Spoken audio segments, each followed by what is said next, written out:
এই রুটিগুলো সহজে পাওয়া যায়, এটার দাম 60 টাকা ছিল। ওটাতে 1 2 3 4 5 পিস, ঠিক আছে। এই রুটিগুলো এরকম। আমি এটাকে এখন হালকা সেকে নিব।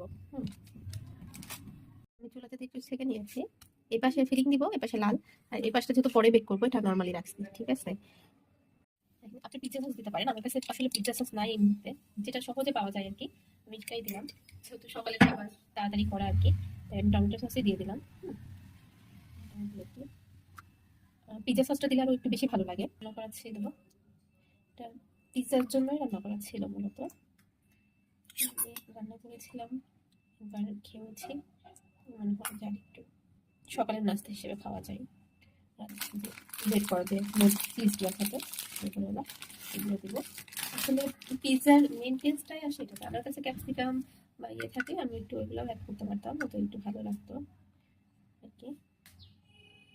আসলে গতকাল রাতে করে খাওয়ার পরে আমার কাছে মনে হয়েছে এটা আসলে হুট করে বাসায় মেহমান আসলে তাদেরকে করে দেওয়া যায়, যে ডো করার যে ঝামেলা, হ্যাঁ পিৎজার ব্রেড করার যে ঝামেলাটা, ওইটা আর কি করা লাগে না।